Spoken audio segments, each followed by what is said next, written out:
Hello, beautiful people. It's Sindafam. Welcome to the channel. Today we're going to be checking this video. And yeah, this is an old video, but very interesting. So we're going to be checking this together. This is in regards to the incident at Bamber Bridge. So yeah, we're going to be checking this together. Let's check it out.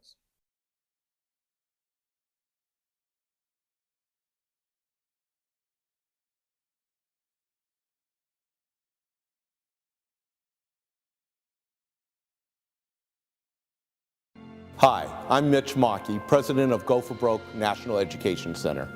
We tell the story of the Japanese American soldiers of World War II, of their courage, patriotism, and sacrifice as they upheld America's promise. The promise that in our nation, no one is to be judged by the color of their skin, the nation of their origin, or the God whom they choose to worship. As we all know, our nation is currently struggling with a crisis of conscience. Despite the promise of America, not all individuals in our nation have been embraced by the American value of equality.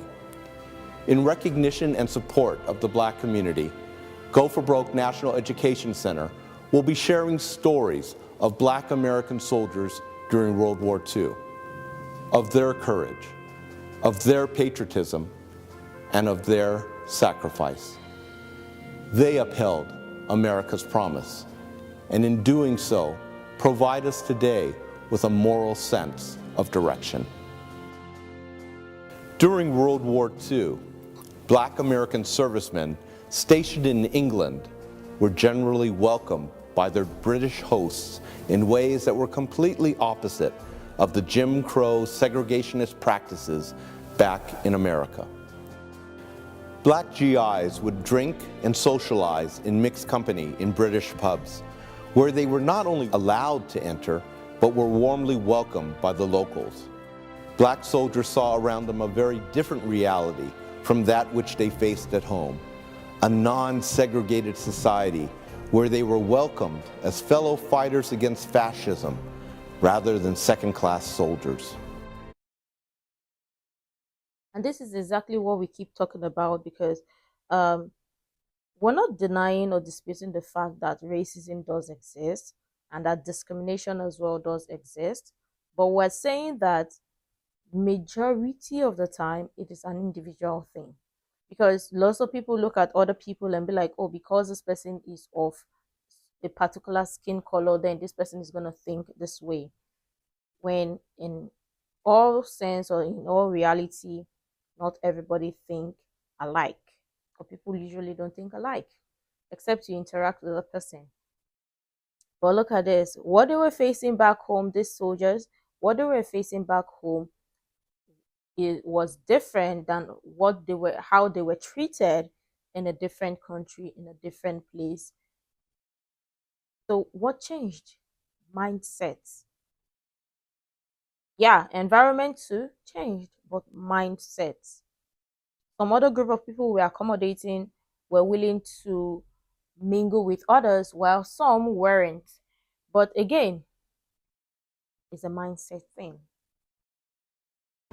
The U.S. Army authorities, however, did not condone this equal treatment. 1943, the 1511th Quartermaster Truck Regiment, a segregated black unit, was stationed outside the town of Bamber Bridge. U.S. military authorities demanded that the town's pubs impose racial restrictions. The 3 village pubs responded with signs that read, "Black troops only." On the evening of June 24th, black troops and white locals were enjoying themselves at the Old Hob Inn.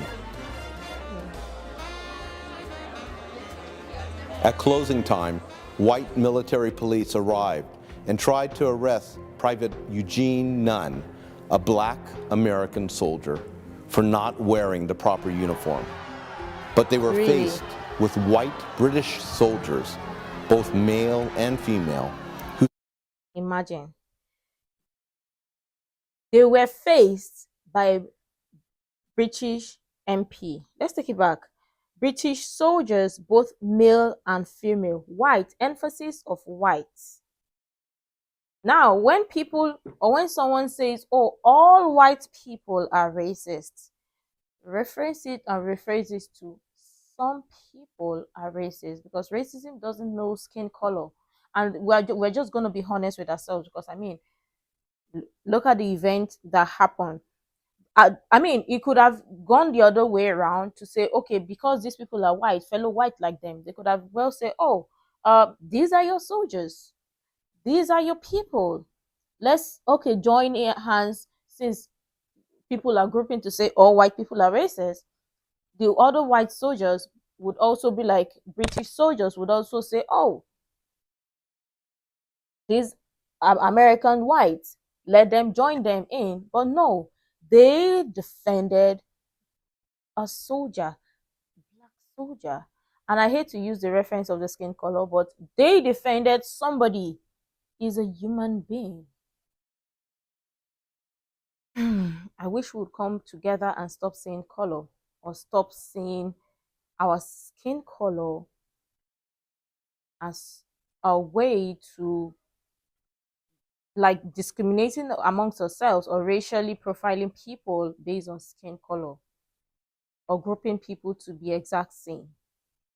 But imagine, let's go on. But they were faced with white British soldiers, both male and female, who sided with Nunn and his fellow soldiers. Wow. The incident escalated into a fist fight, and the military police were beaten back. Wow. Later, the MPs returned with reinforcements, and a battle developed in the street.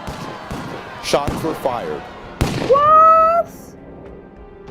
And Private William Crossland, one of the black soldiers, died with a bullet in his back. No way. 4 other injuries to black American soldiers occurred in a 5-hour confrontation, which ended at the Adams Hall Army Camp. The events of that night led to the death of 1 black soldier, significant injuries to several others, and the convictions of 27 black American soldiers, which would later be commuted or overturned. Just wow. Because of what? Because when you look at this, from the look of things, I would say judgment-wise, discrimination, jealousy, because obviously the American soldier, white American soldier, looks at it and be like, no, back home, these people are not treated this way. They are not given or seen this way. So obviously, you should also see them the way they see them. And since they are getting that same treatment, treated the exact same, treated equally, then it's a problem for some group of people. And this is the problem. And that's why I say it's, when it comes in regards to racism, is always a mindset thing, because it is from the mind. Somebody may treat you nice and may not even see nothing. Of course, the British soldiers never saw color or did not see color.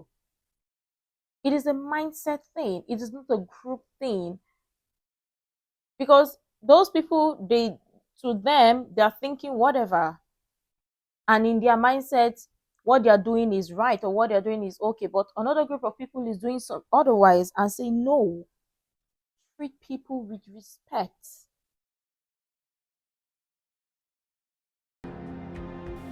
The events in Bamber Bridge highlighted the vexing paradox of race relations and prejudice at the time.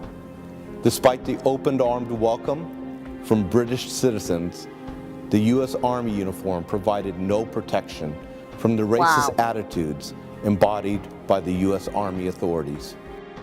After their service, black soldiers returned stateside with little tolerance for the pervasive and prejudiced Jim Crow laws. But they soon discovered once again that their service provided no protection from the discrimination and racial violence that still permeated America. The harsh reality was that some black veterans were to be lynched, a harrowing image of suppression and racial intolerance. The struggle for equality and social justice continues on today. We at Go for Broke National Education Center honor these Black American soldiers of World War II who served and sacrificed for our nation, and we continue our commitment to ensuring America's promise. Exactly. And the fight does not stop. But again, it's still a mindset thing. Look at the difference. The difference between some particular group of people and some particular group of people. Because some people saw others, or some people saw them, the soldiers, the Black American soldiers, as what? Human beings. The others didn't.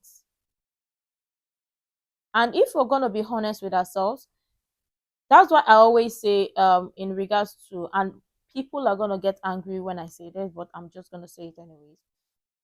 If we're going to be talking about racism and to kill racism for good, America needs to do better. They are trying, but they need to do better. For me, I always say there is no point in the hyphen to America. There is no point to hear to Black America, Japanese American, Asian American. There is no point. We don't hear Black British, Japanese British, Indian British. We don't hear it. What is the difference? Mindsets. And that is it. People will say, oh, Britain is a racist country. And this is not in defense to Britain. But if we're being honest, it is not Britain as a nation. It is a mindset thing. I mean, look at this event. It was back then in the 1940s. I mean, Britain could as well decided, oh, they're not their soldiers. So obviously, British soldiers could have as well said, oh, these are American soldiers. So whatever they have is between Americans. Also, Americans should settle theirs. They will not get involved. But they did. You see the problem, or you see the point? Lots of people don't talk about some of the events. And I want to understand that lots of people who read history read the entirety of history. But obviously, some people take some parts that benefits them. And what we're going to say is, or what I'm just going to say is, thank you to those soldiers. Thank you for your service. They may not be living today. Their great grandchildren would be living today. And this is it. Now, whenever somebody is trying to guilt you, remember the event. There are some British soldiers that fought for some Black American soldiers. Defended them. Did not see skin color. And that is it. Let me know what you think about this. I would also love to know if the inn is still, or the pub is still standing, because I mean, that is an historical moment or historical event right there. And I wish I could, if it's still standing today, then I wish, it's going to be my wish to also pay a visit, because I love history. Pay a visit to it. And remembrance for the soldiers and for the soldiers who defended another of their own, regardless of the country difference in color. Let me know what you think about this so far. I'm sure tons of people have interesting things to share. I would really love you to share that. You can share the useful information you think might be really helpful. Make sure to like, comment, and subscribe, and all of that stuff. And until next time, see you in the next